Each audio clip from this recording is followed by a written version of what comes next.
आज की class type 2 की आगे की है। इसके कुछ सवाल हमने करा दिए थे पिछली क्लास में। आज हम उसके कुछ बचे हुए सवाल कराने वाले हैं। तो देखिए, सवाल आपको दिख रहा है। बी, सी, डी और ई के वेतन क्रमशः 2, 3, 4, 5 के अनुपात में हैं।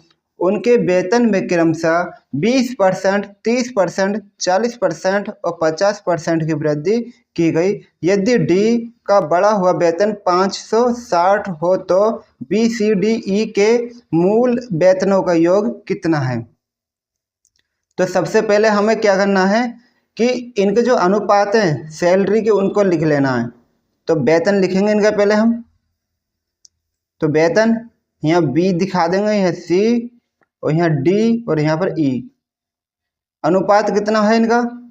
इसका 2, इसका 3, इसका 4, इसका 5।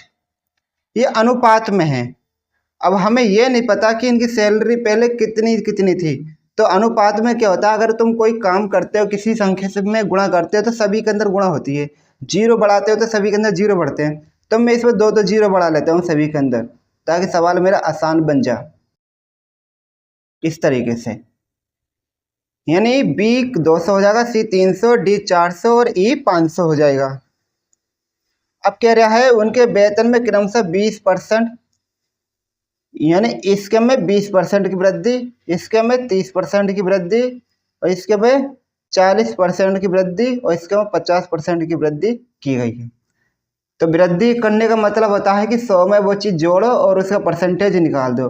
तो भाई बी के में कितने 20% की, यानी 200 का 120% बना दो इसका, इस तरीके से। तो डबल जीरो से डबल जीरो काट देंगे और बचेगा 12 दूनी 24, यानी 240 इसका हो जाएगा। इसका कितने परसेंट? 30%। तो इसका भी निकाल लो, 300 का 130%। डबल जीरो है तो इसका डबल जीरो से इसका डबल जीरो कट जाएगा। तो 13 तिया 39 और जीरो ऐसे रहा। इसके में 40% की वृद्धि हो रही है, तो 400 का 140% हो जाएगा। ऐसे इसको भी कट कर देंगे तो 14 चौके 56,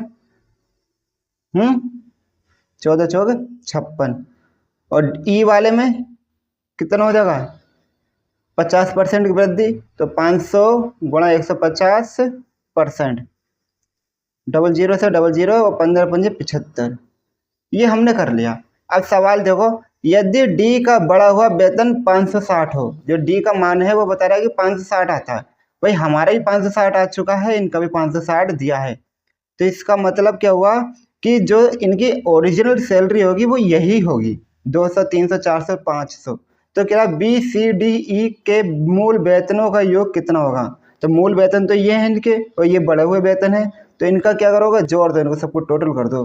तो 200, 300, 500, 500 1000 और 400 कितना हो? 1400। यानी कि इनके जो मूल वेतनों का योग आएगा वो कितना हो जाएगा? मूल वेतन का योग, मूल वेतनों का योग कितना हो गया? 1400 हो गया। इस प्रकार ये सवाल कंप्लीट होता है। अगला सवाल देखेंगे। अगला सवाल है, वैदिक की मासिक आय और व्यय के बीच का अनुपात 8:5 है। क्या बोला? वैदिक उसका नाम है, आय और क्या है? व्यय यानी खर्च, कमाई और खर्च का जो अनुपात है वो 8 और 5 का अनुपात में है। यदि उसकी आय में 20% की वृद्धि होती है, 20% की क्या होती है? वृद्धि होती है। और खर्चे में 30% की वृद्धि होती है, तो उसकी मासिक बचत में प्रतिशत वृद्धि या कमी बताओ। भाई अब देखो, अब मान लो कि इसकी आय 8 रुपये, खर्चा कितना 5 रुपये है, तो इसकी बचत कितनी होगी?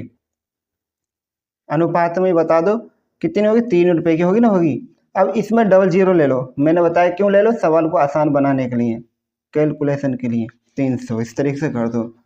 अब कह रहा आय में 20% की वृद्धि कर दो, तो 20% का होता है 120 हो जाएगा।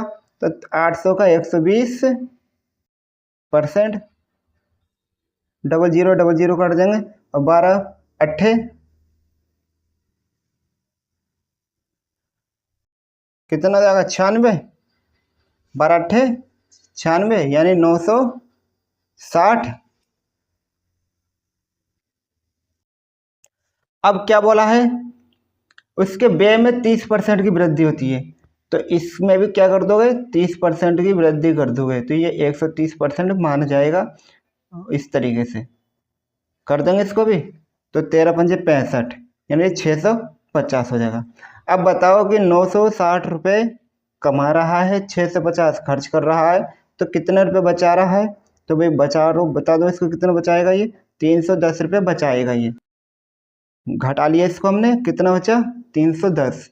अब सवाल ने बोला है तो उसकी मासिक बचत में प्रतिशत वृद्धि या कमी, वही पहले बचाता था 300, अब बचा रहा है कितना 310, तो भाई कितने की वृद्धि हो गई 10 रुपये की वृद्धि हो गई, होगी ना होगी, कितने पे हो गई 300 पे हो गई, पहले वाला लिया जाता है और गुणा में 100, डबल जीरो काट देंगे, कितना आ जाएगा ऊपर ऊपर 10 और नीचे 3 से भाग करेंगे तो 3 तिया 9, एक बचेगा, 3 तिया 9, 3 तिया 9, 3 3 9 ऐसे चलते रहेगा, तो इसको हम कह सकते हैं कितना आ जाएगा 3.33 कर दो, 3 कर दो, 4 कर दो, ये 34 बना दो, ये आंसर इसका आ जाएगा। क्योंकि पॉइंट के बाद में जो होती है लास्ट की संख्या वो एक बढ़ा के उसको फाइनल एंड कर सकते हैं उसको। इस प्रकार ये सवाल पूरा होता है। अगला सवाल देखेंगे, सवाल नंबर 3 देखेंगे। सोहम का प्रारंभिक व्यय और बचत 5:3 के अनुपात में था, उसकी आय 25%, उसकी आय में 25% की वृद्धि होती है यदि उसकी प्रारंभिक बचत 45 रुपये थी, तो वृद्धि के बाद उसकी आय ज्ञात कीजिए। तो ऐसी करना सेम टू सेम, एक तरफ को आय लिखेंगे और एक तरफ को व्यय लिखेंगे और एक तरफ को बचत लिखेंगे। इस तरीके से क्या बोला, आय व व्यय और बचत, व्यय कितना 5 रुपये, बचत 3 रुपये, तो भाई कितना हो गया 5 रुपये खर्च कर रहे हैं, 3 बचा रहे हैं, तो कितने कमा रहे हैं 8 रुपये कमा रहे होंगे। इस तरीके से इसको बना लेंगे।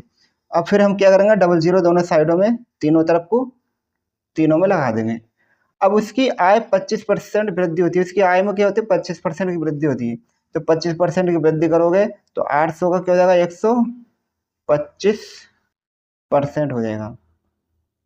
काटेंगे इस तरीके से और फिर इनके आपस में क्या करेंगे गुणा कर लेंगे, तब 125 की और 8 की गुणा करेंगे तो ये कितना होगा 25 चौके 100, 25 से 8 200 और 800 1000 हो जाएगा। ये क्यों कितना हो जाएगा 1000, गुणा करने के बाद कितना आएगा 1000 आएगा। अब क्या बोला है, यदि उसकी प्रारंभिक बचत 45 रुपये थी, यानी आय में 25% की वृद्धि होती है, यदि उसकी प्रारंभिक बचत 4500 रुपये थी तो वृद्धि के बाद उसकी आय ज्ञात कीजिए। तो पहले बचत कितनी थी भाई 300, लेकिन सवाल कह रहा है कि 4500 थी, ये तो बोल रहा। तो भाई निकालो इसका मान, डबल जीरो काटेंगे और 3 से काटेंगे तो 15 बार, तो 1 यूनिट का मान कितना बनेगा यहाँ से 15 बनेगा। तो वृद्धि के बाद उसकी आय ज्ञात कीजिए, तो वृद्धि तो होने के बाद आय तो ये बनी 1000, इसमें क्या कर दोगे इस 15 से गुणा कर दोगे, जब इससे गुणा करोगे तो इसका आंसर बन के आ जाएगा, कितना हो जाएगा 15,000। इस प्रकार से ये सवाल हमारा कंप्लीट हो जाता है। इस प्रकार आज की क्लास हमारी यहीं एंड होती है, मिलेंगे आपको हम अब नई क्लास में। धन्यवाद।